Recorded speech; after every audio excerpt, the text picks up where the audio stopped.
Today's lesson is on domain and range, both on and off a graph. So on a graph is when you can visualize where the domain and range is. An example would be right here. Off the graph would be when you're looking at an algebraic function. The domain of a function is the set of all allowable values on the independent variable, commonly known as the x-values. When we were looking at those function machines, the domain is anything that you put into the function.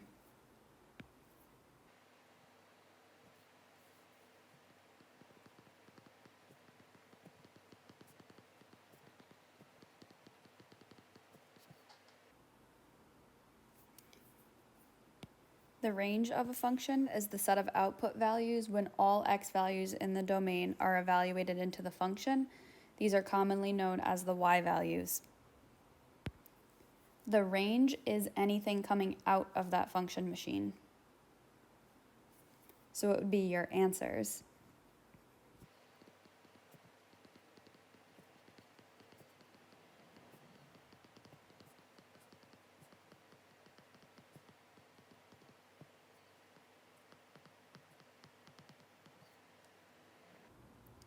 So remember that the function machine is going to give you a list of x and y values.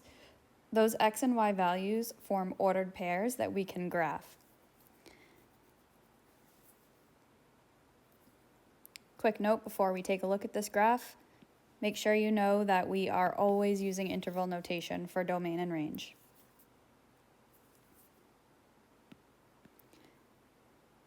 Okay, so domain is looking at your x values on the graph.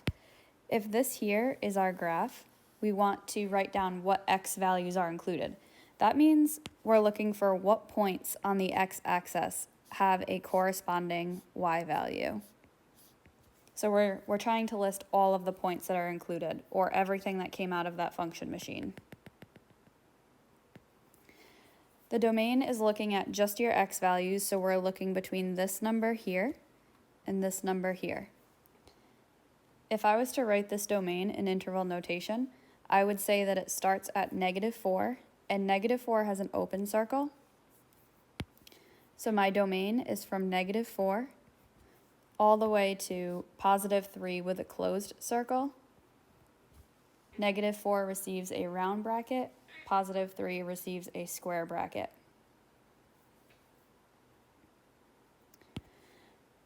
Okay, the range is your y values, so now we're looking how high or how low the graph goes. So this graph never goes above this line here, or I should say it never goes above this point, which happens at +2.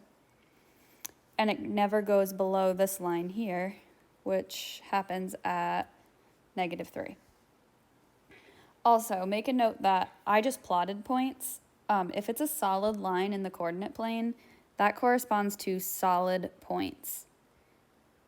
If it was a dashed line in the coordinate plane, then that would be open circles, but a solid line refers to closed circles. So on this example, the smallest number always comes first, both using square brackets, -3 to +2.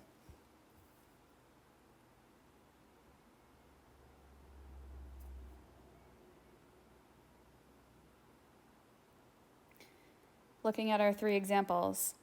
Number 1 is a quadratic function. We spent a lot of time on these last year. This function goes up to a certain point, turns, and heads back down forever. So for the domain is the x-axis. We want to know, where are all the values? Well, this graph continues to go down forever and ever on both sides. So those x values are currently, or I should say very slowly, getting larger and larger, or smaller and smaller, larger on this side, smaller on this side. But they are continuing forever. So we would say in this case that the domain is all real numbers. We write it as -infinity to +infinity. For the range, it appears that this graph goes down forever, hence these arrows. but it shows that it never goes above this point. That's the highest the graph will ever go, and that point's at positive 2. So the range goes down forever, ends at positive 2. Negative infinity to positive 2 with a square bracket. Positive and negative infinity always receive a round bracket. Don't forget that right there. This one right here is one of the biggest mistakes we see. Students like to write the first number because it's higher on the graph. So I frequently see this written as 2 comma negative infinity.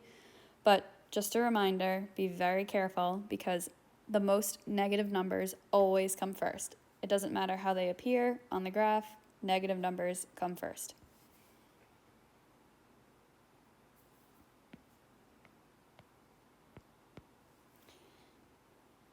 All right, number 2.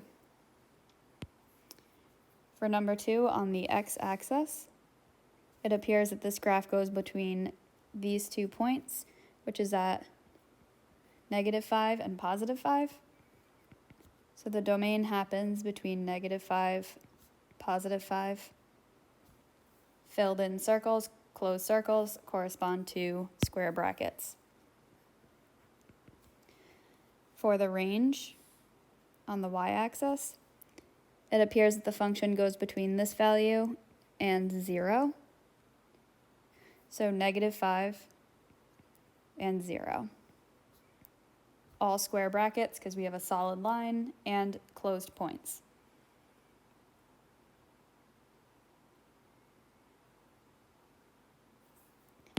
And lastly, number 3, the domain is x values. This graph falls between negative 4 and positive 5.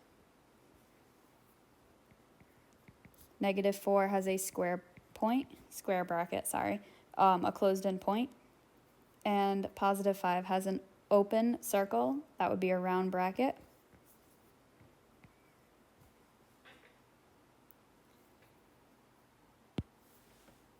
For the range on the y-axis, this function goes between negative 4 and positive 2. Negative 4 is going to receive a square bracket. Positive 2 is going to receive a round bracket.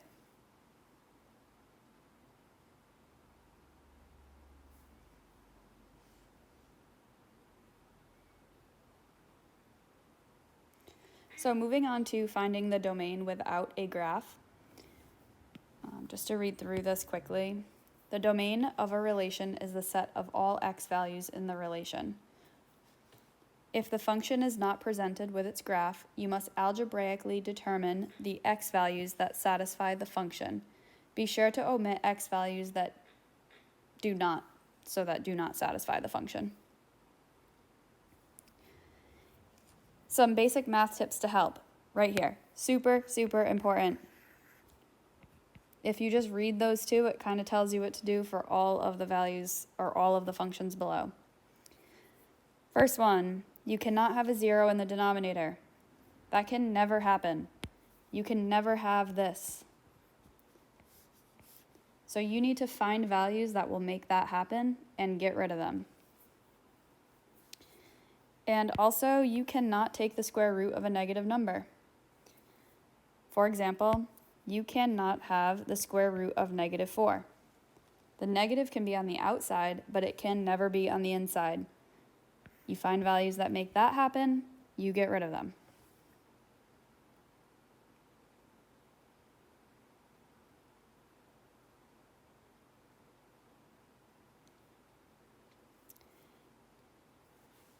Looking at the first example, we have f of x is equal to x squared plus 8x.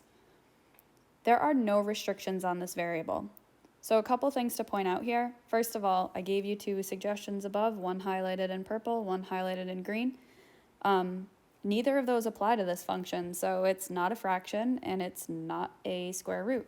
Therefore, there's a good chance that the domain is just going to be all real numbers. Negative infinity to positive infinity.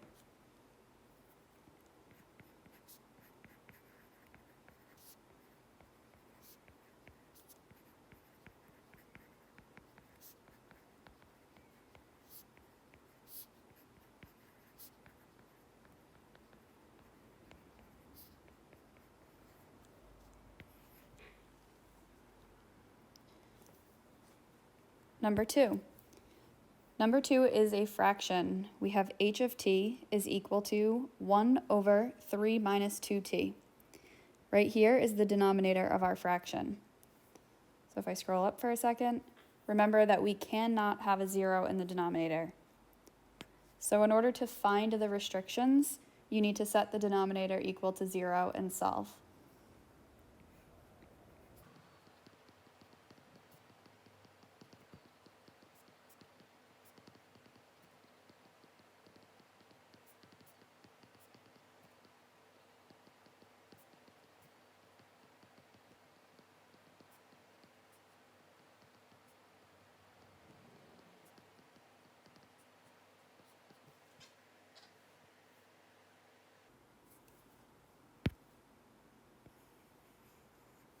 Okay, so we need to set the denominator equal to 0 and solve. Our denominator is 3 minus 2t. Set this equal to 0. I need to solve for t, so I'm going to subtract 3 from both sides. Negative 2t is equal to negative 3. Divide both sides by negative 2. T cannot equal negative 3 over 2. I'm sorry, the two negatives will cancel, so it's actually just 3 over 2. That's the value that we need to omit. So we need to get rid of this value right there. And we need to write it in interval notation. So if we can have any value except for 3 over 2, and we write this in interval notation, I'm going to write it as negative infinity to 3 over 2 with a round bracket because we do not want to include that value, a union 3 over 2 to positive infinity. And this is your answer for the domain. So you solve for the denominator, set it equal to 0, solve, and then you get rid of that value. Just a quick note, if anyone is a visual learner and is confused by my interval notation, sketch yourself a quick number line. So if I need to graph 3 over 2,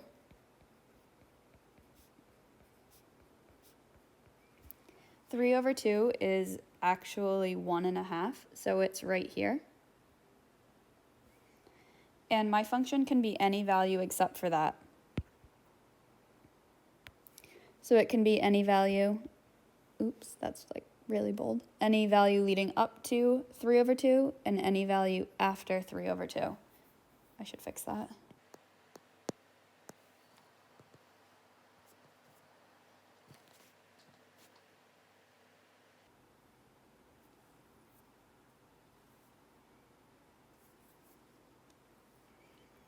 Number 3 is also a fraction. We have 3x over x squared minus 4. X squared minus 4 cannot equal 0. We're going to set up an equation. X squared minus 4 equals 0. Add 4 to both sides. X squared equals 4. When you take the square root of both sides, anytime you take the square root, you end up with 2 solutions. So this is telling us that we cannot have a value of positive or negative 4 in the denominator for the value of x, or it will create a 0, which cannot happen. If we plot these points on a number line,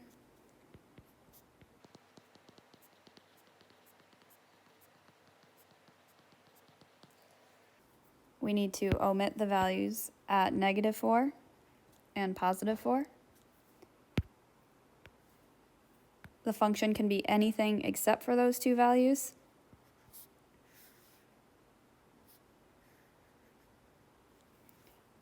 When I write this in interval notation, I am going to write this as negative infinity to negative 4, round bracket, negative 4 to positive 4, also a round bracket, positive 4 to positive infinity.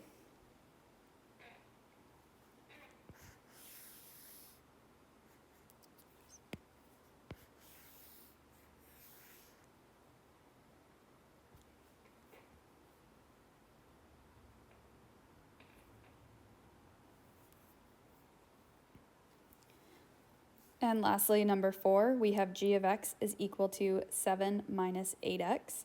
7 minus 8x is a radical. Scroll up. Highlighted in green in the box above, it says you cannot take the square root of a negative number. Therefore, we need to set up an inequality and solve for this.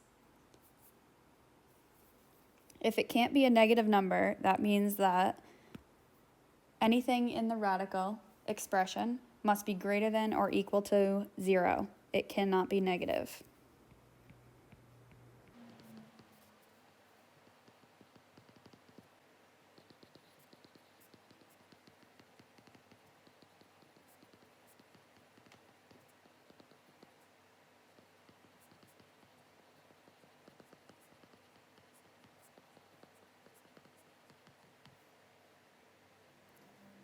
All right, so if the expression under the radical sign must be greater than or equal to 0 to avoid getting a negative number, then we need to set up an inequality.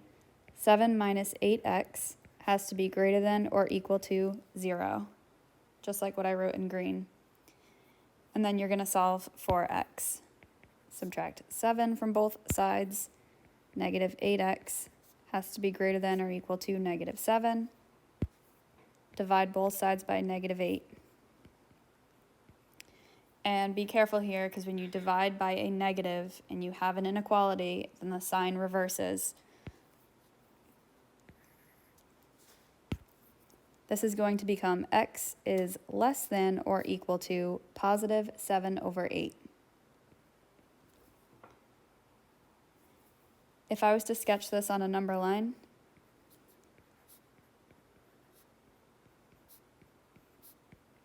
seven eighths is just below the number 1 or just less than the number 1. And it says that x can be any number less than that. So we are looking at, oops, I just graphed that as a negative.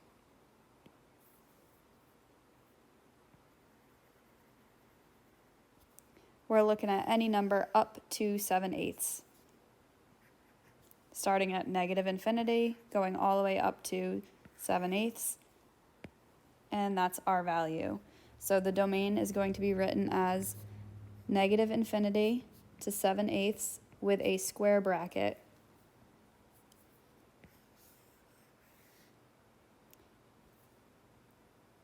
I know that looks confusing because we said it couldn't be a negative number and then we just listed all negative numbers, but just be very careful because this is a negative. So if x is also a negative, that makes that number a positive.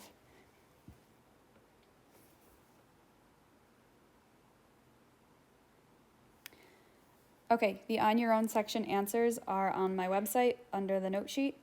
And I'll probably be making some more videos on finding the domain from a function. I do think that's one of the harder things we're doing right now, so I'll add an additional video with some more examples.